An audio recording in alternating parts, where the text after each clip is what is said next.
sihlala nawo wonke umuntu kahulumeni, kukhona amanesi, kukhona amaphoyisa la ngaphakathi kunamaphoyisa, yonke inhlobo yomuntu kahulumeni bahlala khona la, sinabo la ngaphakathi. Ukusuka ke kwaZulu Natal noma emakhaya noma kuyiphi ke iprovince okanye isifundazwe uze uhlale emahostela, kusho ukuthi mhlambe usuzoqeda amaphupho akho. If unephupho mhlawumbe unenhloso ukuthi ngelinye ilanga ugcina uphumelela kwezinye izinto, kumele uyimisele. Namhlanje ke kunabantu abancane mhlawumbe abathathu engifuna ukuthi sibheke iy'mpilo zabo na ukuthi bagcine benze kanjani ukuze befike la bakhona. Namhlanje ke sibheke insizwe engiyazi kakhulu ukuthi igama layo uHala eyenza kahle kakhulu empilweni. Iyayithi ngelinye ilanga iphupho alifi umuntu esaphila. Ngicela ukuthi ke sibheke ke udaba likaHala. Wekazi. Ufika kasi. Wethina wekazi. Ufika kabi yakho. Yimi lo muntu lo. Ngezwe nje amaheme ngithiwa ngathi kulokhu ngifuna la. Lokhu ngathi lokhu ngifuna la. Ngikhona ngathi ngibanjwe izinto ezithize la. Amathize ethize kodwa kuzolunga. Sifunde njalo. Baba qhawe nkuze bomvu. Lalihle igama. Ngiyalithanda. Cha hayi nguHala maliphelele uhalalisana. Owaqabele eDene Dalton. Mina ngikhonza ngaphansi kwenkosi yangakithi ngaphansi kukaNobamba. Ngaphansi kwaNobamba. Kodwa mase lapha eGoli kwesinye isikhathi kuyenzeka sithi singabasolundu, kodwa thina ngoba siyazazi ukuthi singabakuphi, singabakwaNobamba ngaphansi kobukhosi bakaNtombela. Nokufika la ehostela uphinde uhambe futhi, wafika kanjani la ehostela ukuze usuke la usuka khona, usuka uthi uyaphi kahle kahle? Nkunze bomvu mfowethu, impilo siphila isikhathini esiningi mase sesiqeda igole. Mase siqeda igole kunokuthi kwenzeka kufanele siyozama amatoho. Kahle kahle kodwa la ehostela ngaqala ukufika ngisavakasha. Ngivakasha kwenye iblock yakhona la. Le hostel lena kusemazulwini la. Le block esikuyo lena se-H. Se block H. Ngafika ngisavakasha ngaqala ngisavakasha ngahlala laphana waqhubeka isikhathi kuse-H lapha ngisasho inamba ngaze kuze kuvele into eziningi. Wahamba ngami ngaphuma ibhodo lami. Bangiphuma ibhodo lami ngangena lapha kule ndlu lesihlala kuyo le kuse-H. Uphuma ibhodo usumatric usuwenzile. Sengiwenzile. Kahle kahle nami sengize ngijumpa ilofuzana isibhamu kusho njalo. Ushuthi ukuqeda nje kwami isikole ngaqala ngathi mase sisavakasha ngizokubeka eceleni ngaqala ngathi uyohlala eThekwini. Ngabona lento engangiyifunda ukuthi hayi ngathi inzimanyana. Ngafunda enye into kule course engangiyenza eyayithi uma wenza lezi zifundo lezi kusho ukuthi kufana nokuthi ngangenza isifundo okuthiwa i-IT information technology. Uma ungenayo ikhompyutha yakho kufana nokuthi ubhukuda eswimming pool engenamanzi. Hayi ngabona ukuthi njengoba nje umama isimo sikamama ngisazi ekhaya ukuthi kubi la sengade ngifikile ngavakasha la isikhathi sokuthi manje kuyafunda akusisona isikhathi samaholiday. Kunomfowethu omunye wayehlala khona la. Hayi ngibona ukuthi angizokuphasa ngalezo khathi sokunyaka usugame ngisekuMay mangifunda lento le ethi uma ufunda le course ungenayo ikhompyutha yakho ufana nomuntu obhukuda eswimming pool engenamanzi.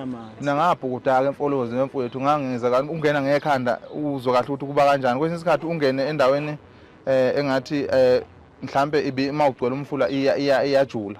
Mawungagcwalanga wangena wahluleka ungena kahle uyoshaya ihlabathini lapha ikhanda lalibabhlungu vele udineke uphume uyohlala ngaphandle lapha bese uzugcina usuncetshwa zibankwa lapha. So into eyenzeka kuwe phela athi ngcono uyeke eThekwini ubuze ngapha eGoli. Ngavela ngayenga le nkulumo lethi ufana nomuntu eswimming pool ngayenga ngeza la ngazohlala ngafona ekhaya ukuthi hayi sengiyayeka kodwa uzoyapi ngathi ngizohamba ngiyohlala ehostel. Kanjani na ngathi ngizofika ngibone phambili ngizofika ngihlala nomfowethu hayi kwaqhubeka isikhashana nje inyanga kumama engakabinayo imali hayi ngasegcina seyithola mhlawumbe kwazi inyanga ezimbili ngeza ngapha ke ngazoba imbabala la ehostel akuthiwa imbabala ungasebenzi ungafundi ungenzi lutho. Ngazoba imbabala ke ngahereza ke ngifuna ke amatohwana. Wahamba iminyaka kwazi wajula wathi sekungo-October ngase ngithola ke egarage. Wabona amagaraji amabili lapha emakhaya u-N3 kuyekuthiwa amagaraji amasha. Namanje sekuthiwa amagaraji amasha kodwa ngangisebenza lapha 17 years ago. Kodwa namanje uma ekhaya kuthiwa amagaraji amasha. Kodwa engqondweni sengiyazi ukuthi ngisazoyofuna. Ngiqedele zayifundo. Ngisawubamba ukuthi ngiqhubhe isikhathi. Kwaba kanjalo ke kwase kuba unyaka olandelayo ke ngase ngiqhubeka nezifundo. Ngihlala khona la.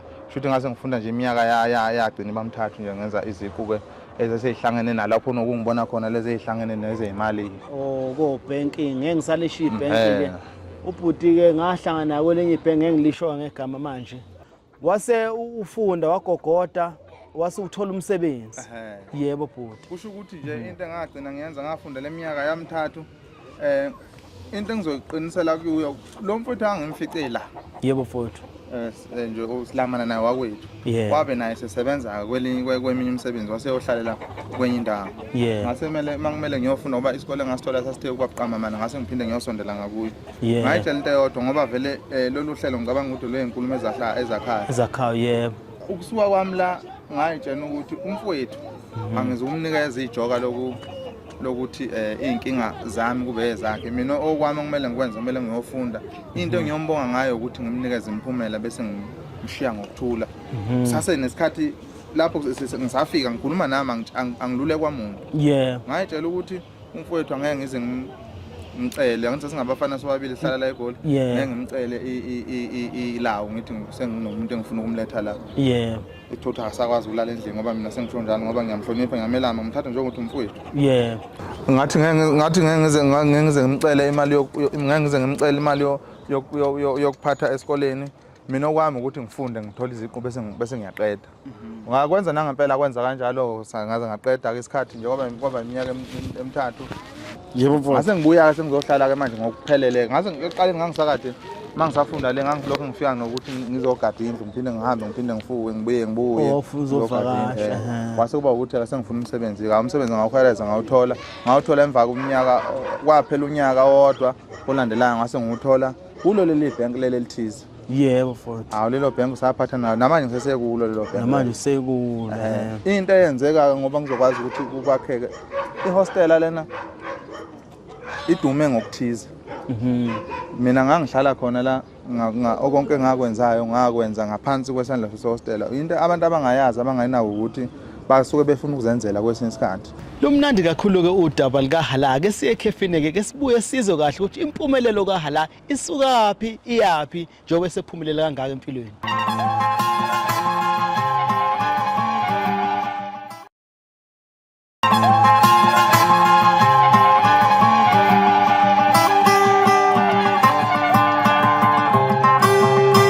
Kunothisha la kunamanesi la kunamaphoyisa la kunama-tax owners lana kunabantu abakhona ukusiza abantu khona la ngaphakathi. Sesilizwile-ke udaba likaHala lempumelelo ukuthi wenze kanjani ukuze efike la efika khona nempumelelo yakhe ize kanjani. Usebenze kakhulu ngokuyimisela. Into engiyangiyithande esho Hala uyayesha ethi mayindoda kumelanga ube igwala ingakho efike la ebe khona ngoba zange ebe igwala sidala.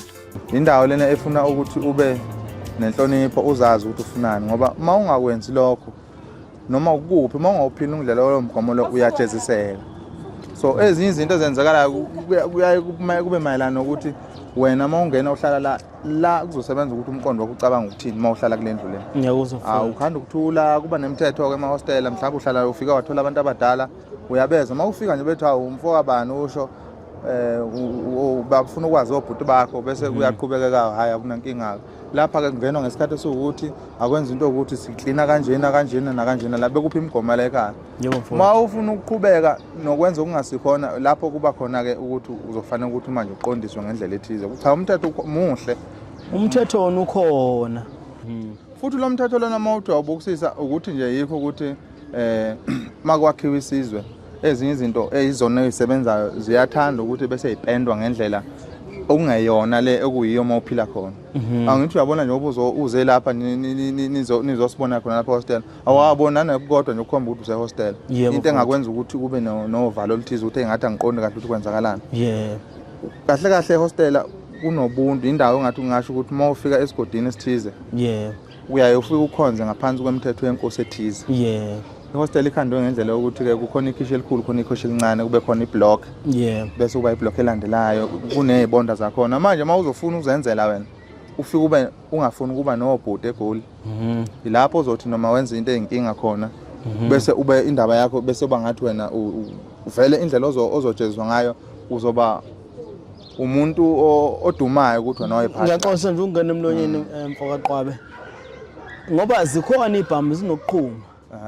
Akuzange ukuhlukumeze njengomuntu mhlambe ethu ukuthi kumele uyilungisele ukuthi uhambe emsebenzini okanye kumele noma usufunda uthi kodwa mangabe ngihlala ngaphakathi ehostel ngizoba nenkinga ngoba kunoqhuma ibhamu noma ngiyahamba emsebenzini emagarage la usaqala impilo yakho akuzange ukuze kukululaze lokho ukuthi hayi cha ngeke nje ngivele mina ngize ngihlale ehostel. Uyabona mfowethu, ngicabanga ukuthi wonke umuntu nomuntu indlela ayiphatha ngayo isikhathi esiningi yona emupha umhlahlandlela wempilo. Uyabona ukuba nesitha ngeke singakufihli lokho. Isitha umuntu onesitha isitha sakhe uyasazi ukuthi ubani. Futhi uyazi ukuthi isitha sakhe kwenzakaleni ukuthi uzube nesitha. Yebo. Mina ngicabanga ukuthi indlela ekwagcina kwenza ngayo ukuthi ngizohlala la khona ukuba yigwala akufuneki. Kodwa inhlonipho ngicabanga ukuthi iyinto ongaze uyithathe njengokuthi uma uhlonipha ngathi umuntu oqeda isigcwaxa ngoba kusho ukuthi uma uhlonipha wenza ukuthi abantu osukuhleli nabo bekucabangele kahle ukuze kwesinye isikhathi noma ungathi usenkingeni bayakwazi ukuthi bekhulume bebodwa ukuthi bayakwazi ukubona abantu ukuthi uyobe bamsukelele la muntu ngeke uzumuzenze ethini kubani. Angithi indlela osukade uyiphatha ngayo. So into ithembe nganginalo ngangazi ukuthi ithembe enginalo mina ngiyazi ukuthi indlela engizoyiphatha ngayo akulula ukuthi ngangikhandela ubutha. So lokho kodwa ke kuhambelana nokuthi ke nokukhuliseka ngoba khona abantu abahluleka ukuhlukanisa phakathi kokufunda nokufundiseka. Yebo. Abantu abaningi bathi mangaya esikoleni bese bethi bafundile bese ugcwala imfundo ekhanda kanti umuntu akafundisekile. Umuntu ofundisekile usuke ekwazi ukuhlala nabantu abadala, akwazi ukuthumeka, akwazi futhi ukukhulunyelwa abantu abadala uma ngabe sekwenziwa mawala kuye ngoba ufundisekile. Akadineki akathi noma akayiqhakambisa ngoba ngifundile mina ngile esikolweni. Uyabona. Bese ke manje kusala inhlonipho nendlela afundiswe ngayo ekhaya. Uthe masuqede esikolweni wavela wathola umsebenzi lo wasebhank elithizene ngeselibize ngegama okamanje waqhubeka nohlala ehostel. Qhawe lami kunze bomvu into enzeka ngawuthola lo msebenzi ngasebenza ngihlala la. Yebo. Ngangazeka nje futhi ekseni ngagcina nami ngabona yazi uma kwesinye isikhathi uma kwenza into ethile wenza phatha ukuthi wenza into enhle noma imbi abantu bayakwazi. Uma wenza into embi uthemba ukuthi bayakusaba cha bayakuplanela. Ngazo sengizwa nje angiphuma la ngifaka ukuthi hayi ngihlala khona la ehostel. Kwesinye isikhathi uma ngisihamba ilokhuzana ukuthi mhlawumbe siyaqeqeshwa lapha sifundisa ukuthi ibhank kusetshenzwa kanjani. Bengibuze ke ngihamba masile la okusuke kuqeqeshwa khona ukuthi uhlala kuphi ngithi ngihlala eFort Lawrence. Hawu thothi ngikhuluma nomuntu waseFort Lawrence kuphi? Ngiyasho mina lapha hostel. Hostela kanjani hlala kanjani hostela? Ngithi kunani hostel? Bethi hayibo awufanga ngithi hayi hostela kanti iyona ndawo ekwazi ukuthi ingashintshi ubuntu onabo osuku umuntu onabo. Mina hostela la ngihlala khona ngihlala ngendlela yokuthi amanzi awakhona wamahala ayashisa ugesi ukhona mina okwami ukuthi ngibe nendlela yokuyiphatha nabantu engihlala nabo. Kwaqhubeka ukuhlala kwami ke kwazi wathi noma amandla sevuma ngagcina sengithola ngathola indlu khona la eGoli ngagcina sengithenga indlu ngaqhubeka ngahlala la ngoba ngangisabhala. Wathenga umuzi uthema usuka lana usuke lana wasu ubona hayi ngathi izimo zami zemali seyihamba kangconywana ngcono ngithenga umuzi ngikhona ukuthi nami ngibe nomuzi wami. Wathenga umuzi ngesa noma singayibalanga ke indawo wathenga umuzi. Ngabe sengithenga umuzi mfowethu ngaqhubeka ngahlala la ngoba lapha ngangihlala ngaphansi kwesimo sokuthi izinto eziningi zikhona la sese right nami ngisuke ngabona ukuthi kumele kusheshwe nje. Hayi ngathenga umuzi ngahlala khona laphana ngaqhubeka ngafaka abantu abaqashayo kwathi izinto mase sengithe ukuzinza ngase ngiphuma ke ngiyohlala khona sengishiya ke sengishiya abafana ke ngendlela engangibashiya ngayo abafana ngoba ihostela isengathi ungahlala bese ushiya abafana ngoba uqhubeke nempilo mase impilo zakho sezingcono. Abafana labo bashiyayo ngoba ngifuna ukuyizwela ngawe eqobo lwakho ngoba ngizwile ngazi ukuthi khona ibhizinisi oliphushayo nezimoto futhi usegcina usuyithenga. Noma ungalibalanga ukuthi lezo imoto zingaki kodwa kuyiqiniso nogcina usuthenga izimoto unemoto ezisebenza la imoto ezo-avansa ezisebenza la ukuthi uthole imali extra. Futhi kuyiqiniso lokho ngathi mangiphuma la ngoba vele ngangibona sokungcono ngabona ukuthi enye into engayenza ukuthi ngizama ukufukula ngoba phela isimo somnotho asikahle ngabe sengikhuluma nezinsizwa ke erinkeni ukuthi izinsizwa ngakhuluma nazo ke kwalunga ke indaba ukuthi kusebenzeke ke hayi zabakhona ngalanda abafana labe ngangibafakela ngoba ngenza ukuthi indlu ikhona ifana ukuthi transport ikhona ngoba basebenza ngayo kusho ukuthi lo muntu lona usethole nje uzothini nje sefane nesamba impilo kuye ngoba manje uthole indawo yokuhlala netransport kwemsebenzini namali noma edla nje vele udla khona la ngilokho ngizobabheka ke nalabantu abahlala nabo ngomakhelwane makungabe kunamaphutha akhona ngoba kuse hostel la bakwazi ukuthi bakhulume nami bethole mina bayazi ukuthi hayi sizoyilungisa indaba kodwa khona konke kuhamba kahle abafana nabo bahleli kahle lapho sikho hayi siyabonga qhawe sibonga kakhulu isikhathi sakho ngiyabonga kakhulu engifisayo ukuthi sengathi nentsha ekhona nobhuti abadala abangakhona abangagcina bebona lo hlelo bekwazi ukuthi ezinye mase kufika isikhathi sokuthi ngathi impilo isengcono bededele abafana ngoba kuhlaleka mahala hostel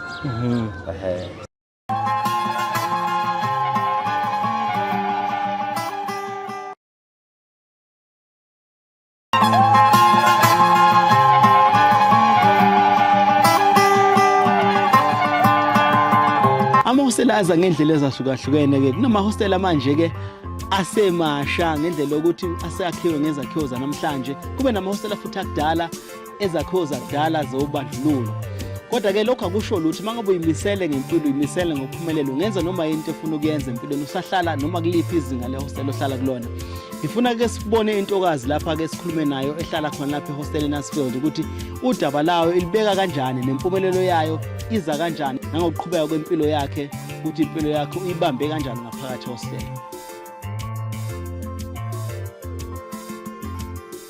Igama lami ngobuselaphi ngwamdakane eSkhothi ngifike 2010 la eGoli ngihlale eNicefield Hostel ngiyasebenza as a security la ehostel sihleli ngoba kuyahlaleka ngoba futhi asirent iright impilo yakhona kuyajwayeleka nje. Yes ngingahlala mangayithola imali engakhona ukuthi ngikhona ukurenta ngoba le ngiyiholayo ayikho enough for ukuthi ngayo rent endaweni lezi eziserious.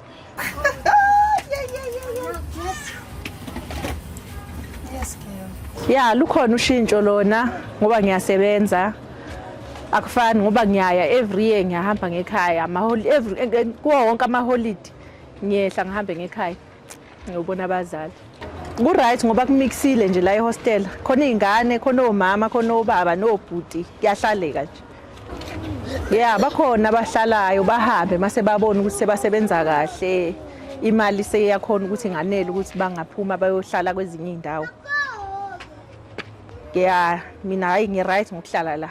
Yeah ngibona ngiphumelela ngoba ngafika ngingasebenzi ngahlala khona la ehostel ngawuthola umsebenzi ngoba bakhona abaphumelele abahlala khona la ehostel aseba nezimoto bathenga imizi abanye bathenga imizi kwakhona emalokishini bathenga izitende bakha nami mangathola istand sokwakha ngaphuma ngihambe ngiyohlala elokishini ngizakhela umuzi wami lokho enginako mina kuyanginelisa kodwa noma ngisafuna okukhulu kunakho.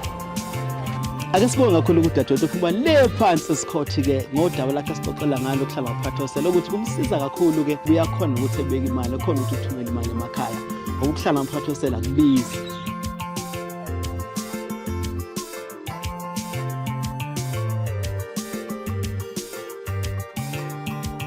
Sisekuzo-ke indaba ezinhle okanye indaba eziyimpumelelo kubantu abahlala ngaphakathi emahostela. Sikhuluma nensizwa-ke uMabaso MMC obhekelela ukuhlala kwabantu abahlala ngaphakathi ngaphakathi kuphela emahostela kodwa ubhekela inhlalonhle yabantu emahostela.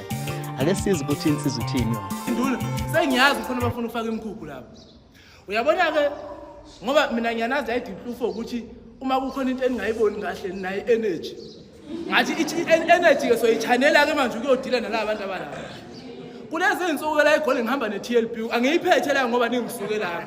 MMC Mabaso ngikuzwile nje kancane uthi uke wahlala ehostela ngazi uma uwahlala noma uwavakasha bengicela mhlawumbe ungichazele mhlawumbe uma uwahlala uhlala isikhathi esingakanani ehostela nanokuthi ikuphi because ngoba nami ngihlalele hostela ngeke ngize ngiqambe lokho ama ngeke ngize ngiqamba ama ngihlale hostela ngiyazi hostela kodwa kunezinto ezinhle nezimbi ikuphi ocabanga ukuthi hostela singashintsha izinto ezenzeka ehostela ezimbi singayishintsha kanjani? Well, iqiniso ukuthi ngingane yasehostela ngikhulele khona ngifunda isikole ngihlala khona ngaze ngacosha amathuba omsebenzi ngaze ngaba lekhansela ngaze ngaba uMMC ngihlala nje hostel so ehostel ngihlale more than 13 years eDube hostel namanje ngisasengane yakhona futhi eDube ngisasengxenye yobuholi base hostel sisasebenza nje nabaholi base hostel ngoba ngisasengxenye yomphakathi walapha neDube ukuthi ngoba sengaphuma ke ngayo renta ngaphandle kodwa nje akakashi ukuthi ngingane yase hostel ngoba even eroom lami nje ngisekhona khona uhlezi phakathi usakala embedeni wami ngaphakathi ehostel so kodwa njengoba ngishilo ukuthi kuningi abantu abakhulumayo ngama hostel futhi ongakhulanga khona kuye kube lula ukuthi ajaji okhulele hostela uye asazi isimo bese kwazi futhi nokusichaza ukuthi yini wrong and engalungiseka kanjani ingakho ngishilo ukuthi okuningi vele ema hostela sokulungisa ngama development sishintshe nendlela yokuhlala kwabantu ngoba nendlela abantu abahleli ngayo yiyo mhlawumbe yenza ukuthi kube nzima nokudila nalobo bugebengu obusuke bukhona namaphoyisa mhlawumbe sometimes agcine kuthola ku difficult ukuthi angene kodwa ke njengabaholi siyasikwenze kube lula amaphoyisa ngoba siyabasiza isikhathi esiningi uma ifuna ukungena zosebenza mase shilo ukuthi umfana wakabani ohlala kuphi usenza into ethize sikwazi ukwalekelela so ke ubuholi basemahostela kuye kusenze show isiqiniseko sokuthi abantu bayaphepha futhi kuba nokuthula ekuhlaleni ukudila nalama elements obugebengu asukenzeka ngaphansi kodwa ke njengoba ngisho ukuthi nathi njengohulumeni zikhona izinto ze development okufanele siyifake emahostela ukwenzela ukuthi sikwazi ukudila namanye ama elements ndingakho umuntu ekhulume ngalezi zinto esezenza nje lama project esesiwafakile emahostela nalezi strategies eapprove council esesiyofuna ngazo imali ukuthi sikwazi ukuthuthukisa ama hostel nje kuphela leko Fourways nako Bryanston nawo kuphi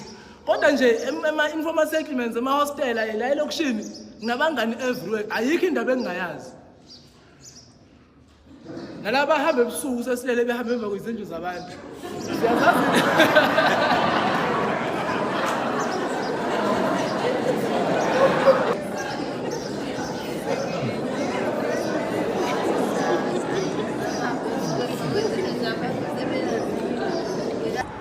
focus kwami nokusebenza kwami ema-hostel akuhlangene nepolitiki eqinisweni kuwukuthi ngoba indawo uma ukhulele kuyo uyi-understand i-background ne-environment yayo uyokhule bese uthi nami ngiyafisa ukushintsha isimo sempilo ukuze at least abasilandelayo bengakhuli kulama conditions thina esikhulele kuona so ingakho mhlawumbe noma ngi-address abantu ngibatshene ukuthi ukusebenza kwami kakhulu ema-hostel it's personal indawo engikhulele kuyona futhi indawo nami engifisa ukucontribute ekuyishintsheni angikwazi ukukhula khona ngithola ithuba ngene uhulumeni bese ngikhohlwa la engikhulele khona so kufanele ngibuyele ngiyokwenza show ukuthi lezi zinto engangiyibona zingekho right ngesikhathi ngikhula ngiyakwazi nami ukucontribute ekuthenini ekwazi ukushintsha ukuze abantu abakhula emva kwethu bekwazi ukukhula kwi-condition engcono kunale thina sakhula ngayo. Njengoqhawazi ngihlaba umxhwele ke indaba zabantu abahlala ngaphakathi hostel abaphumelele nabantu abake bahlala khona bangasahlali khona njengami nje ngangahlala ngaphakathi hostel ngithokoza kakhulu ngendaba ezinhle engizizwa ngaphakathi hostel.